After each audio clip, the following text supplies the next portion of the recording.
How's your world been, man? Are you in Scotland at the moment? Yes, in Glasgow. It's probably the longest I've been at home for 15 years. Oh my Quite God. unfamiliar. I think my wife is wishing I would leave. I don't know what she's wishing, but I know that she's not used to having me around so much. I can tell you that much. Ultimately, the world.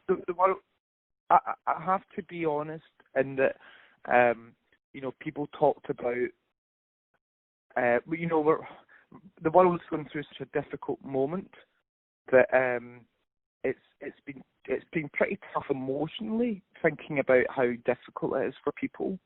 I have to be honest in that I've got a house with a garden, and I was able to, during lockdown, I was able to get outside and reasonably relaxed. And I know for a lot of people that is just not the case. There were a lot more worries. There's financial worries. People are much more vulnerable about their own health. So I have to kind of take all these things into consideration and sort of count myself lucky, and just sort of be quite appreciative of that luck. That's all I feel I can do is just sort of, It's been a weird old time, man. Yeah, it really has. It's been very, very strange, very scary, but the silver lining is we were able to spend that. For me, I have children that are teenagers, and to get them to stay home, and to be able to hold them every night and play board games, and like we play hide and go seek in the dark at nighttime with the dogs. We put the dogs outside and turn off all the lights, we did a lot of gardening outside. We have Brilliant. like 7 pumpkins, big old pumpkins for the fall now. Brilliant. I've been doing some courgettes, and we got some courgettes. Do you call them courgettes in America? I can't think.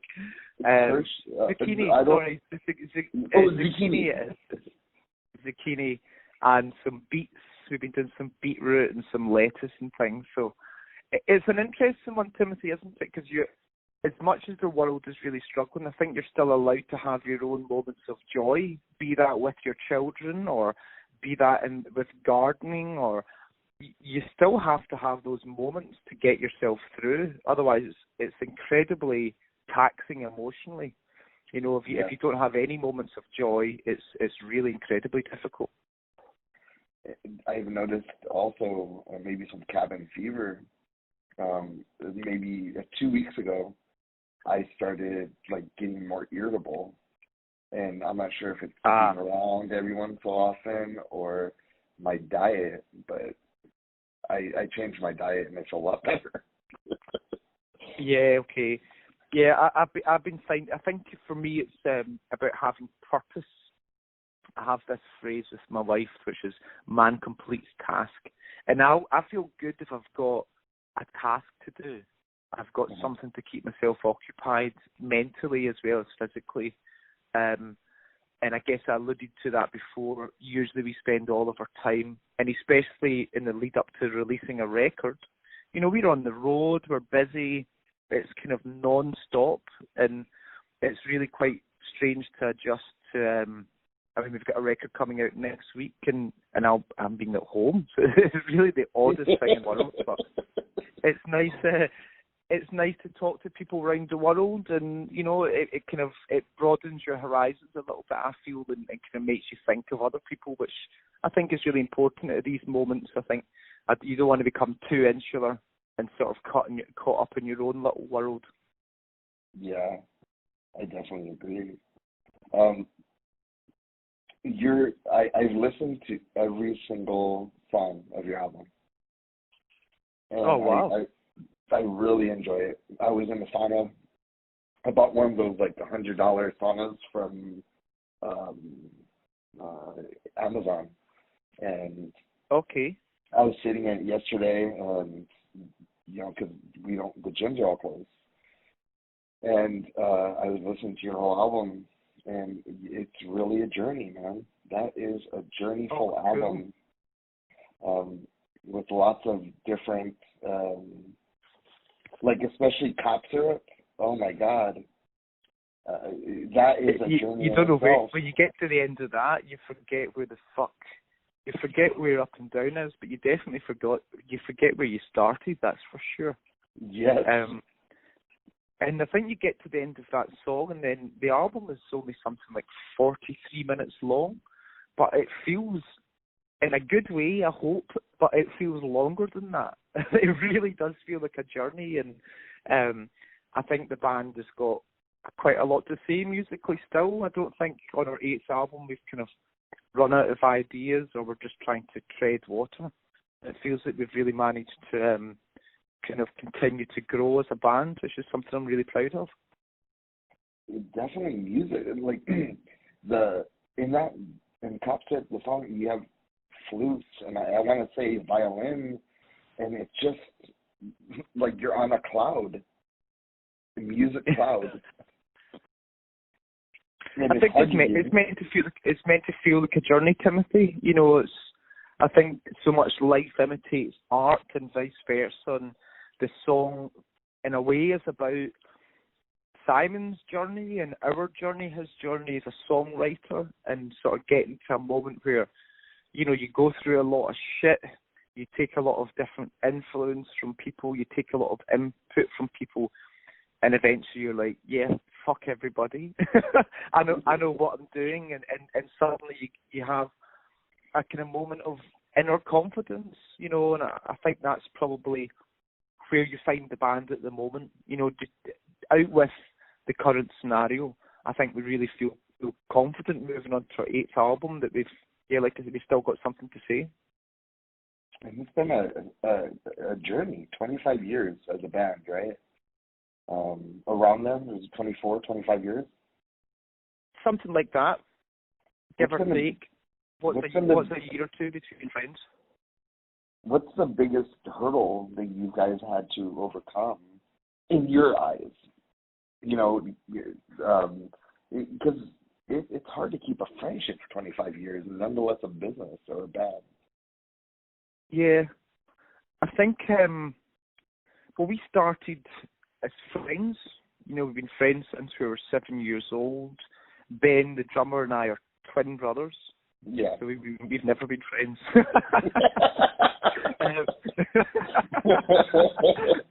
You stuck with that guy, huh? Exactly. I think that bond between Ben and I, and the fact that Simon and the three of us, we grew up together, it really feels like three brothers together. When it comes to the band, we are so tight.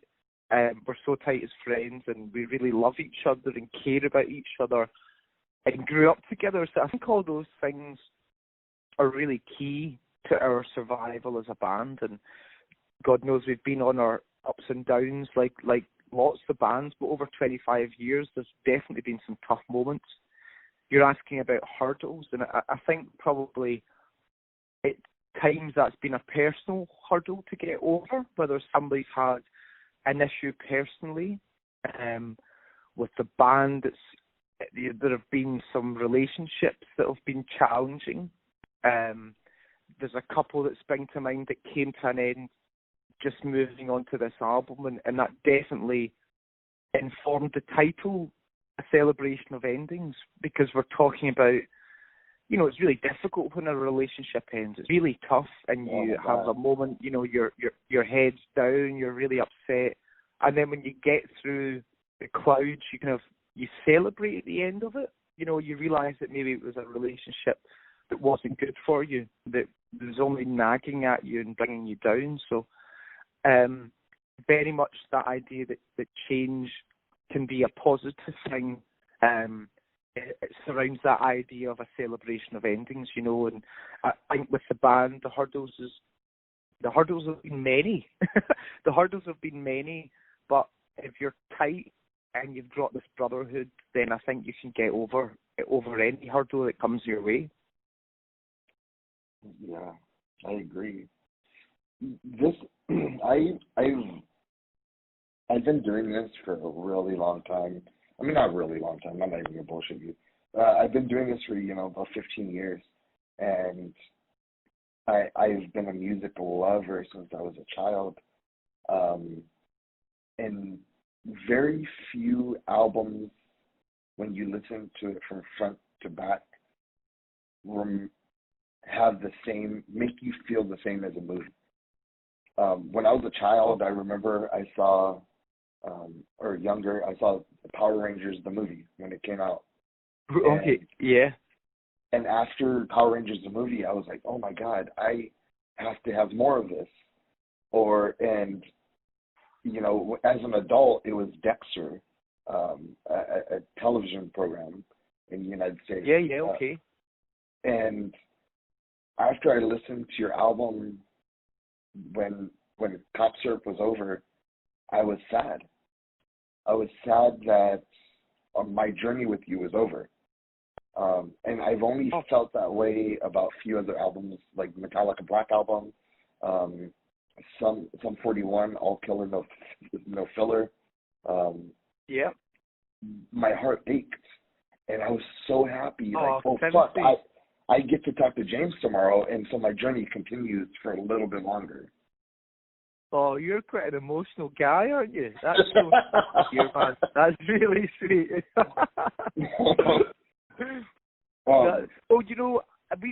We don't want to be a band that's just sort of like you hear a song on the radio, or it's like, yeah, okay. We'd rather people hated us than they thought we were all right. I'll be honest. I want to be a part of people's lives, and it's so sweet for you to say that, because you just want your music to try and affect people in some way. And we have always had that mentality, was that not everyone's going to like this band. We can be sure of that, but we want the people who do like it to really fucking love it and really care about it and really think about it. And we definitely grew up into rooms where only 10% were interested. We definitely served a time frame to people that couldn't care less, and it definitely made us want to find people like you who really did care, and it's so sweet to hear that, man. That is a very difficult task to, like, maybe it's everything as what we're dealing with in an emotional time in the world. Maybe it's that, maybe it's my mindset, but this is, to me, it was very beautiful. That's the best description of the word I can find for this album. What was the mindset while writing it? That's my first question. My follow-up question to that would be, when any part through life, there's sort of a underlying soundtrack to your life. Like right now, in this time frame in my life, up until yesterday, I was really into a rapper, Super Duper Kyle, and literally that's probably been and M83. Those two I've been just listening to just back and forth. What was going on or what music were you listening to? And maybe there's no answer to this, but what music were you listening to while creating this album? That's a good question. I think, to be honest, in the last few years, a lot of the records that have kind of influenced the most have often been hip-hop records, to be honest. Things like Fete Nat, which it's almost noise. It's really glitchy. It's really all over the place. But for me, the thing about hip hop is there's a freedom in to take risks. It feels like there's less of a rule book than you have in sort of traditional rock music. You mentioned Metallica Black Album. It feels like so many rock bands are still trying to recreate that album, which is 30 or more years old. Great album. I loved it. I think it's fucking amazing. It's one of the cornerstones of heavy music. But I don't want to make that album again, and nor do I think anyone else should. And that's kind of the mindset of the band often, is trying to take influence from from maybe different places. So from hip hop, which is taking more risks and being a bit more dangerous, but also responding to what we've just been doing as a band. And the last couple of projects were an MTV Unplugged album and a movie soundtrack album, which were two things that were quite different projects, but really, really awakening for us as a project. Hearing our songs and playing our songs every night acoustically kind of brought something new out of the songs. And then being in the studio where we completed a soundtrack to a movie that hadn't yet been filmed. So we made the music first, and then the movie was filmed in response to the music. So it was a really interesting project.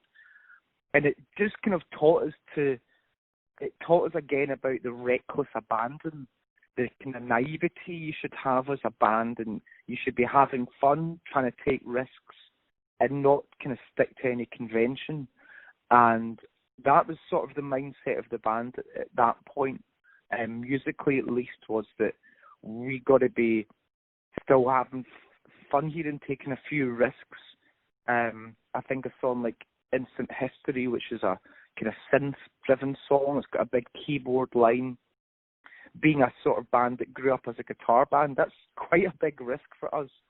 And I think it was just about having the courage to take these risks and maybe step out of our lane, as you might say in America. I guess that's an American phrase. You don't want to just stay in your lane the whole thing. I also saw your box set, and I've seen the cover, the art for your album. I see like a blue swipe through different people who might be older. Is that a political statement? For me, it sort of is. It's looking at the politics of society, if that's even a sentence. It's looking at it's looking at history. Ultimately, the album is kind of asking for change, and it's saying if things in society aren't right, then we have to make a change. And it's really crazy how the world has changed in 6 months, and suddenly we're all talking about this. And the equivalent for me is people pulling down statues of historical figures that have a questionable past. Now, why are we celebrating people that we know have done wrong? And for me, that's the idea of just drawing a line right through history, drawing a line through the parts of history that we've got to learn from, but we've got to change, and we've got to not repeat those mistakes. And I mean, Simon isn't a clairvoyant. He didn't know what was going to happen, of course. Nobody did. The album was written, recorded. It was done in November. It was finished in November. And it's amazing how the themes and the ideas and some of the songs are something that we're all talking about now, really. On a personal level, recently in my hometown, we had the San Junipero statue with Father Padre. We had it got removed because of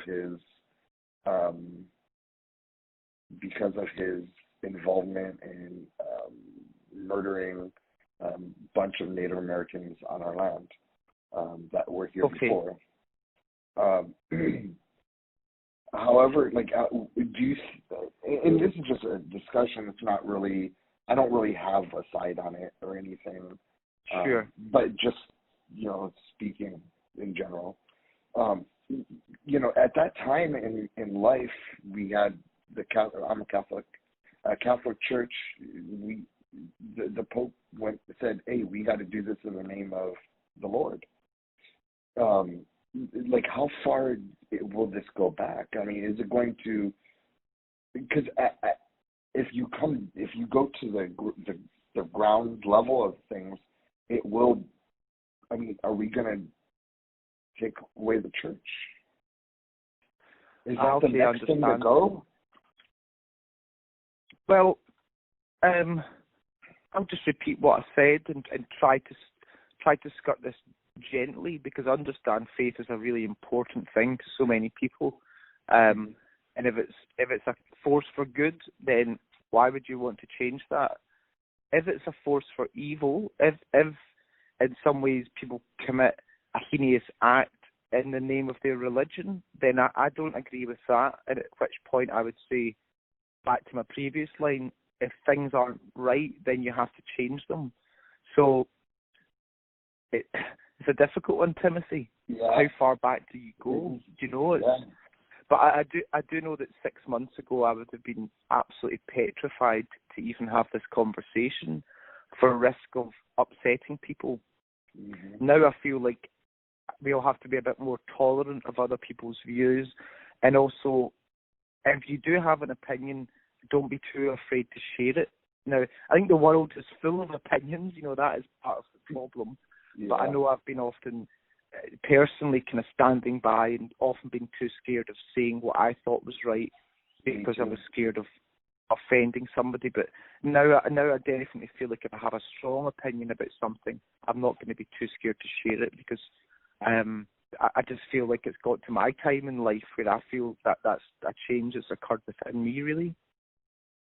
This conversation's needed. But if somebody up there's literally on a plinth, on a statue, being celebrated, and then you uncover a really sordid part of their past, I think it's abhorrent that you would have them on a statue, to be perfectly honest. And I have one last question. I know you have another interview in about 5 minutes. Sure. Do you know who a gentleman by the name of Drew McIntyre is? Drew McIntyre? I'm not sure that I do. I'm sorry. Oh, okay. He's like a WWE superstar. He's from Glasgow. Okay. And so I do know who you're talking about. Yes, long black hair, big tall guy. Yeah. I do know the guy you're talking about. Actually, yeah. And he's the first Scottish WWE champion. Is he doing quite well? Yeah, he's a champion right now. Wow, that's amazing. James, I am so grateful for the time that me and you have spent. I really I wish this album success, and I hope that you have a safe life. Thank you. That's very kind. We've only talked for 25 minutes, but I can tell you're a very kind man, Timothy, and I too have really enjoyed talking to you, and I wish you well. I hope you stay safe, and I hope you have at least another 15 more years of doing this, and I hope you get to discover some great music. So, yeah, really nice talking to you. Thanks for the support, man. Thank you. Have a good day. Be safe. Great. Take care, man. Bye-bye. Peace out. Bye-bye.